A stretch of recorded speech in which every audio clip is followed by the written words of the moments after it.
5-6 مہینے پہلے ایک رات وہ کسی کو بتائے بغیر گھر سے نکلا اور اس کے بعد اس کا کوئی سراغ نہ ملا۔ تھانے میں رپورٹ ہوئی۔ تقریباً 3 مہینے پولیس اس کو تلاش کرنے کی کوشش کرتی رہی لیکن کچھ پتہ نہ چلا۔ نمبرداروں کا میل جول تھانے داروں کے ساتھ رہتا تھا۔ کرامت نمبردار نے مجھے یہ واقعہ سناتے ہوئے بتایا کہ تھانے دار نے تفتیش میں پوری دلچسپی نہیں لی تھی۔ وہ کہتا تھا کہ کسی پر شک ہے تو اس کا نام لکھواؤ۔ لڑکا جوان تھا، اس کو کسی نے اغوا نہیں کیا۔ 3 مہینوں بعد تھانے دار نے معاملہ ٹھپ کر دیا۔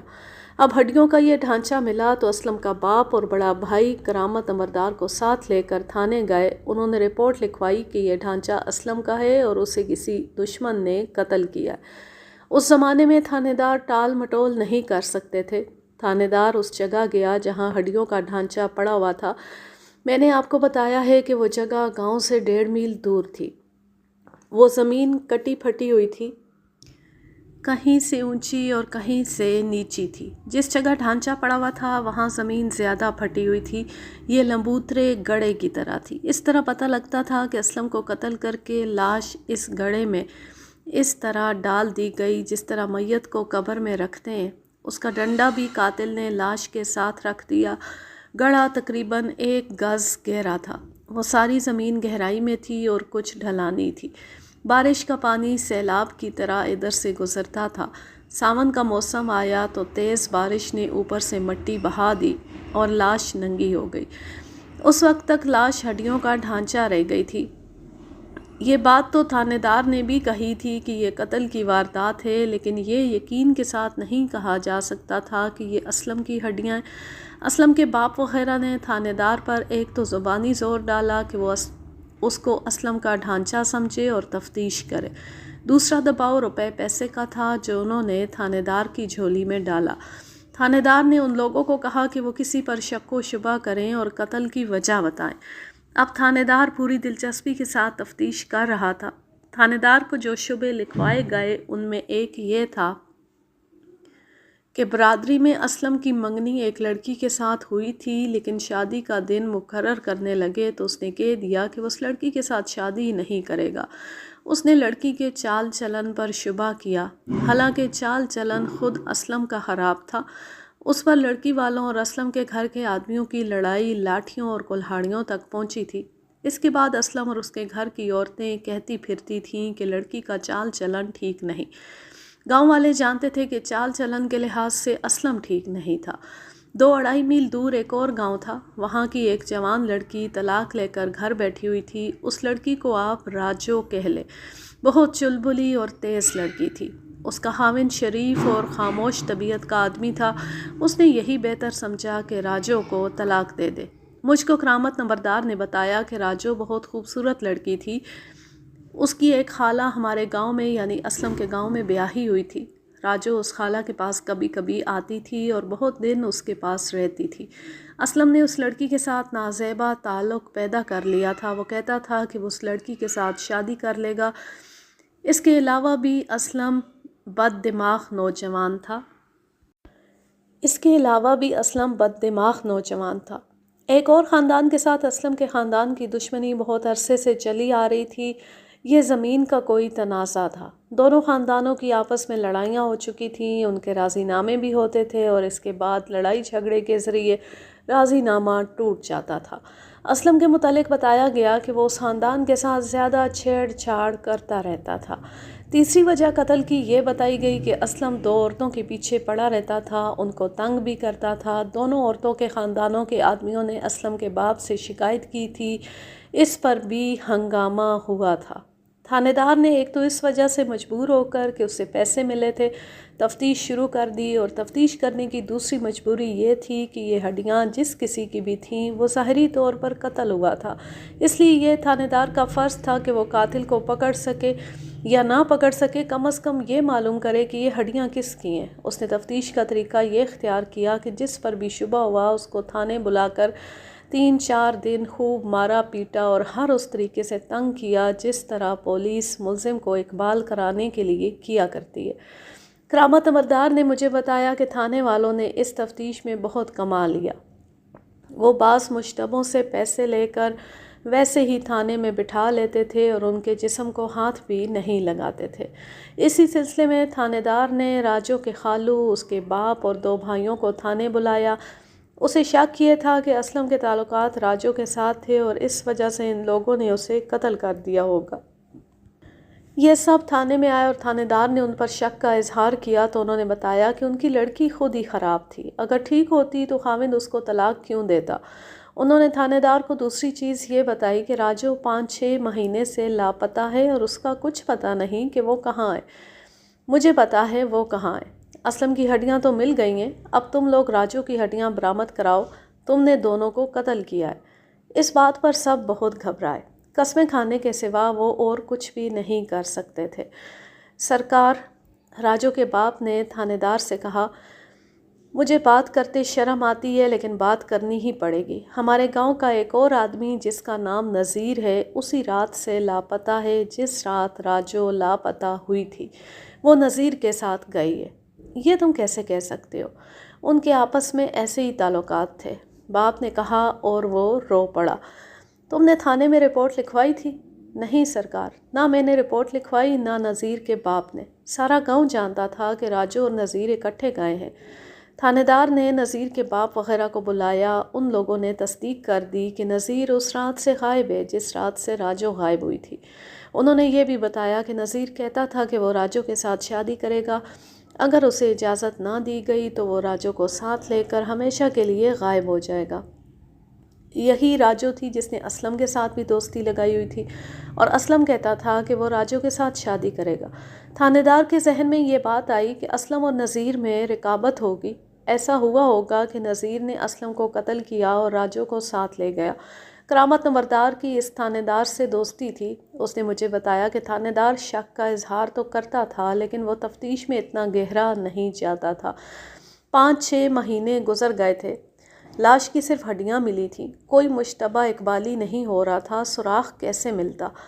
ہو سکتا ہے تھانے دار نے تفتیش کی ہی ہو، لیکن یہ خیال رکھیں کہ مجھے یہ کہانی پولیس کے کسی آدمی نے نہیں سنائی، اس لیے میں آپ کو جناب احمد یار خان اور جناب محبوب عالم کی طرح یہ کہانی نہیں سنا سکتا۔ کرامت نمبردار نے مجھے اس طرح نہیں سنائی تھی۔ تفتیش کو بہت دن ہو گئے تھے۔ ایک روز نذیر کے گاؤں کا نمبردار تھانے میں گیا اور تھانے دار کو بتایا کہ اس کے گاؤں کی ایک عورت نے اسے ایک بات بتائی ہے۔ وہ اس عورت کو اپنے ساتھ تھانے لے گیا تھا۔ یہ عورت ایک کسان کی بیوی تھی جو دوسروں کی زمینوں میں نصف بٹائی پر کاشتکاری کرتا تھا۔ یہ غریب لوگ تھے۔ عورت چالاک تھی، بڑی ذاتوں کے گھروں میں کام کاج کرتی تھی۔ اس کا درپردہ کام یہ تھا کہ خفیہ پیغام رسانی کرتی تھی۔ اپنے گاؤں کے نمبردار کی تو وہ بہت خدمت کرتی تھی اور اسے ہر گھر کی راز کی باتیں بتایا کرتی تھی۔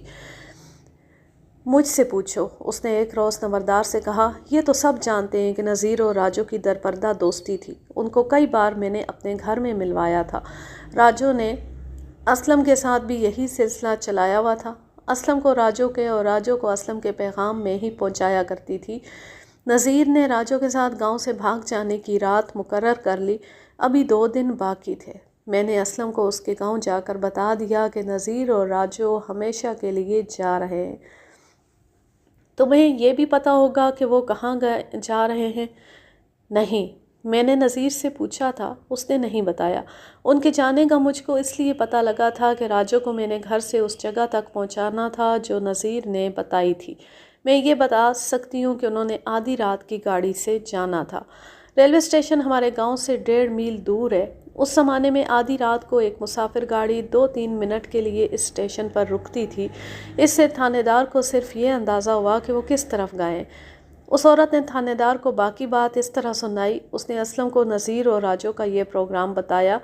وہ اسٹیشن تک نہیں پہنچیں گے۔ اسلم نے اسے کہا، راجو جائے گی تو میرے ساتھ جائے گی۔ اس عورت نے اسلم کو یہ راز اس لیے دیا تھا کہ اسلم اسے نذیر سے زیادہ پیسے دیا کرتا تھا۔ یہ اطلاع دینے پر اسلم نے اسے بہت انعام دیا تھا۔ وہ رات آ گئی۔ اس عورت نے راجو کو نذیر تک پہنچا دیا اور واپس آ گئی۔ راجو گھر سے زیور اور جتنے پیسے اس کے ہاتھ آئے ساتھ لے گئی تھی۔ میں دوسرے دن کسی کام کے بہانے اسلم کے گاؤں گئی۔ میں دراصل اسلم کو دیکھنے گئی تھی۔ اس کے گھر گئی تو اس کی ماں نے مجھ سے پوچھا کہ تم نے اسلم کو اپنے گاؤں میں تو نہیں دیکھا؟ میں نے کہا کہ میں نے تو نہیں دیکھا۔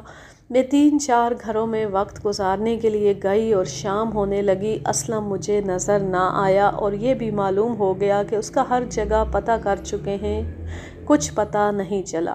رات کو وہ گھر میں سویا تھا، صبح نہیں تھا۔ وہ اپنا بیت کا ڈنڈا بھی ساتھ لے گیا تھا۔ ان کی دشمنی بھی چل رہی تھی، اس لیے اسلم کے گھر والوں کو ڈر تھا کہ کسی دشمن کے اڈے نہ چڑھ گیا ہو۔ میں بعد میں بھی اسلم کے گاؤں جاتی رہی، یہی پتہ لگا کہ اسلم نہیں ملا۔ میں حیران تھی کہ اسلم کہاں غائب ہو گیا ہے۔ مجھے یقین ہو گیا کہ اسلم نے اس رات نذیر اور راجو کا راستہ روکا ہوگا اور نذیر نے اسے قتل کر کے لاش وہاں دبا دی ہوگی۔ نذیر کے پاس ہتھیار کیا تھا؟ کلہاڑی تھی۔ یہ سن کر تھانے دار کے ذہن میں ایک بات یہ آئی کہ اسلم کی کوئی ہڈی ٹوٹی ہوئی نہیں تھی، کھوپڑی بھی کٹی ہوئی نہیں تھی۔ جوان آدمی کا کلہاڑی کا وار جہاں پڑتا ہے وہاں ہڈی ضرور کٹتی ہے، اگر بالکل نہ کٹے تو ہڈی پر کچھ نہ کچھ کٹ ضرور ہوتا ہے۔ دوسری بات جو تھانے دار کے ذہن میں آئی وہ یہ تھی کہ لاش گڑھے میں پھینکی گئی تو گڑھا مٹی سے کس طرح بھرا گیا۔ اگر لاش پر کافی مٹی نہ ڈالی جاتی تو لاش کو گیدڑ نکال کر کھا جاتے اور دن کو گدھ کھاتے، اس طرح ہڈیاں بکھری ہوئی ہوتیں۔ اس عورت کے بیان سے تھانے دار کو یقین ہو گیا کہ اسلم کا قاتل نذیر ہے، لیکن نذیر ہے کہاں؟ تھانے دار نے نذیر کے دوستوں، قریبی رشتہ داروں، باپ بھائیوں، ماں بہنوں وغیرہ سے پوچھ گچھ شروع کر دی اور اس میں 15-20 دن گزر گئے۔ 15-20 دن پہلے ہی گزر چکے تھے۔ تھانے دار اب یہ معلوم کرنے کی کوشش میں تھا کہ نذیر کہاں گیا ہوگا۔ یہ معمولی واقعہ نہیں تھا۔ دیہاتی علاقے میں اس کی خبریں پھیل گئیں، لوگوں نے سنی سنائی میں ذیب داستان کے لیے بہت سی فرضی باتیں شامل کر دیں۔ علاقے میں یہ خبر پھیلنے کا ایک فائدہ بھی ہوا۔ ایک روز اسلم کے گاؤں سے 3-4 میل دور کے ایک گاؤں کا ایک آدمی اسلم کے گاؤں آیا۔ اس کے پاس ایک خط تھا۔ اس نے خط کرامت نمبردار کو دکھایا۔ یہ خط بنگال سے آیا تھا۔ لکھنے والا اس آدمی کا قریبی رشتہ دار اور دوست تھا۔ اس زمانے میں انگریزوں نے بنگال پولیس اور برما پولیس میں پنجابیوں اور پٹھانوں کو بھرتی کیا تھا۔ انگریز بنگالیوں کو پسند نہیں کرتے تھے۔ اس کی اور بھی کوئی وجہ ہوگی۔ بہرحال بنگالی پولیس پنجابیوں اور پٹھانوں کی پولیس بن گئی تھی۔ خط لکھنے والا بنگال پولیس میں تھا۔ اس نے اپنے اس عزیز کو لکھا تھا کہ اس کو ایک اور تھانے میں تعینات کر دیا گیا ہے، وہاں اس کے اپنے علاقے کا کوئی آدمی نہیں تھا، پنجاب کے دوسرے علاقوں کے آدمی تھے یا 3-4 پٹھان۔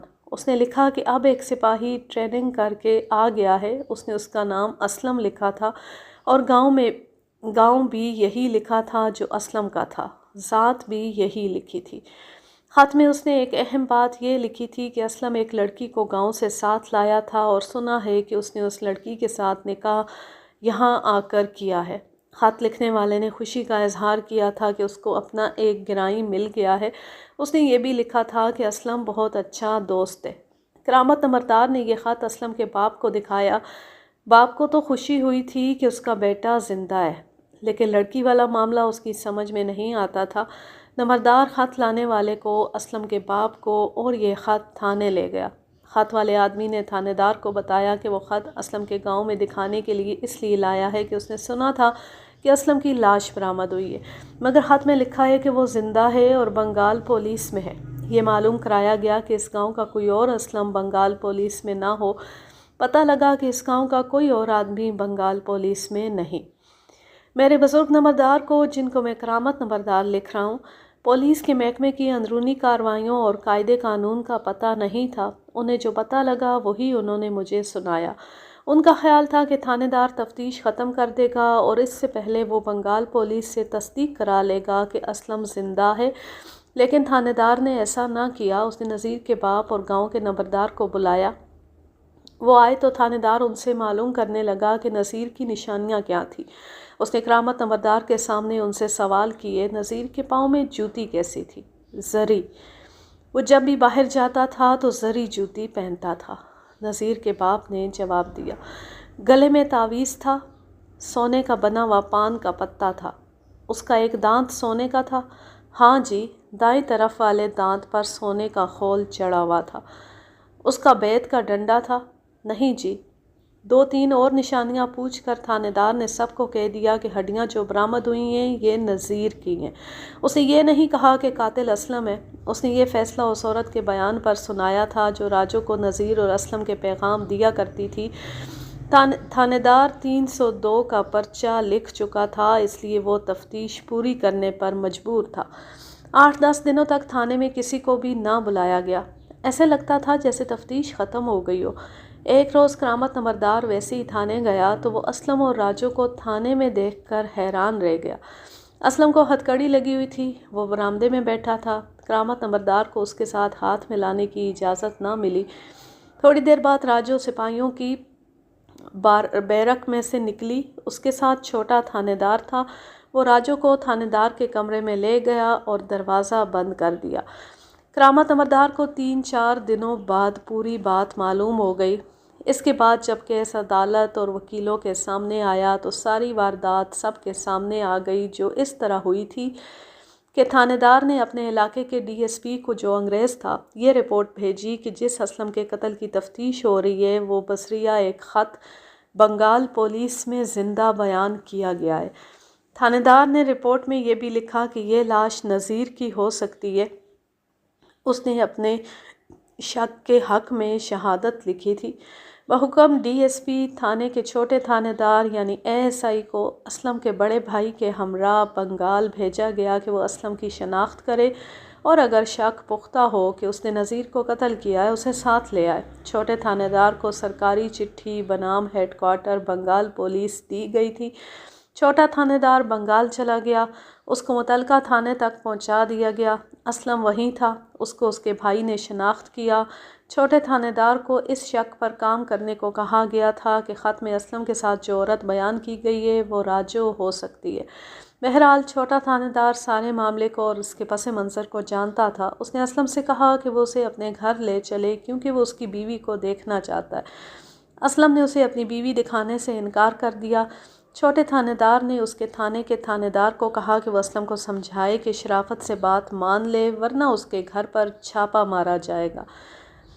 اسلم سپاہی تھا، آخر وہ مان گیا اور چھوٹے تھانے دار کو اپنے گھر لے گیا۔ وہ ایک جھونپڑا تھا جیسے بنگال کے دیہاتی علاقے میں ہوتے ہیں۔ چھوٹے تھانے دار نے اندر جا کر دیکھا، وہاں ایک خوبصورت جوان لڑکی تھی۔ تمہارا نام کیا ہے؟ راجو۔ پورا نام راج بی بی ہے۔ چھوٹے تھانے دار کے پوچھنے پر راجو نے اپنے باپ کا اور اپنے گاؤں کا نام بتایا۔ یہ وہی راجو تھی، اس کا بیان لینا تھا۔ اسلم اور اس کے بھائی نے چھوٹے تھانے دار کو رشوت پیش کی کہ وہ راجو کا بیان نہ لے اور یہ ظاہر کرے کہ راجو یہاں ہے ہی نہیں۔ اس سے اور زیادہ شک ہوا۔ چھوٹے تھانے دار کے ساتھ 2 سپاہی تھے۔ اسلم اور اس کے بھائی کو ان سپاہیوں کی تحویل میں باہر بٹھا دیا گیا۔ راجو، چھوٹے تھانے دار نے اسے کہا، تمہارے گاؤں کی ایک عورت نے بیان دیا ہے کہ تم نذیر کے ساتھ گھر سے نکلی تھی، پھر اسلم کے پاس کس طرح آ گئی؟ نذیر کہاں ہے؟ سچ بتاؤں گی، لیکن آپ نے سچ بات سن کر مجھے اسلم کے حوالے کر دیا تو یہ مجھے زندہ نہیں چھوڑے گا۔ چھوٹے تھانے دار نے اسے سمجھایا کہ اس کو اسلم کے حوالے نہیں کرے گا، وہ نڈر ہو کر سچ بات بتا دے۔ میں تو دعائیں کرتی تھی کہ کوئی آ جائے اور میں اسے یہ بات سناؤں، لیکن میری شرط یہ ہے کہ مجھے یہاں سے نکالا جائے۔ میں ناچنے کودنے والی زندہ دل لڑکی تھی، مجھے ایسے آدمی کے ساتھ بیاہ دیا گیا جو میرے الٹ تھا۔ میں اس کی بدصورتی کو بھی قبول کر لیتی، لیکن اس کا دل بھی مردہ تھا اور جسم بھی۔ اس کے ساتھ ساتھ وہ مجھ پر بدچلنی کا الزام لگاتا تھا۔ میں بدچلن تو نہیں تھی، لیکن بدنیت لوگوں کو یہی شک ہوتا تھا۔ میری یہ عادت بڑی خراب تھی کہ میں گھر میں ٹک کر نہیں بیٹھتی تھی۔ خاوند کو میری یہ عادتیں پسند نہیں تھی اور مجھے یہ خاوند پسند نہیں تھا۔ وہ تو بالکل ہی بیکار آدمی تھا۔ اس کی ماں بھی ایسی تھی اور اس کا باپ بھی ایسا ہی تھا، ہر بات میں اپنے بیٹے کی طرفداری کرتے تھے۔ میں نے ان کے آگے بولنا شروع کر دیا، پھر خاوند کو بھی کھری کھری سنائی۔ ان لوگوں نے مجھے سارے گاؤں میں بدنام کر دیا۔ میں نے خاوند کو اتنا تنگ کیا کہ وہ مجھے طلاق دینے پر مجبور ہو گیا۔ سچی بات یہ ہے کہ شادی سے پہلے میرا دل نذیر کے ساتھ تھا، ہمارا تعلق ٹھیک ٹھاک چل رہا تھا، کوئی ایسی ویسی بات نہیں تھی۔ لیکن شادی کے بعد جب خاوند نے اور میرے سسرال نے مجھے بدنام کر دیا تو میں نے سوچا کہ میں خواہ نیک اور پاک بنی ہوئی ہوں۔ میں نے غصے میں آ کر نذیر کے ساتھ اس قسم کا تعلق پیدا کر لیا۔ جس کا الزام پہلے ہی لوگوں نے مجھ پر لگایا ہوا تھا۔ طلاق کے بعد میں نے اپنی خالہ کے پاس زیادہ جانا شروع کر دیا۔ میری خالہ اسلم کے گاؤں میں بیاہی ہوئی ہے، وہاں اسلم سے آمنا سامنا ہو گیا۔ یہ مجھے اچھا لگا۔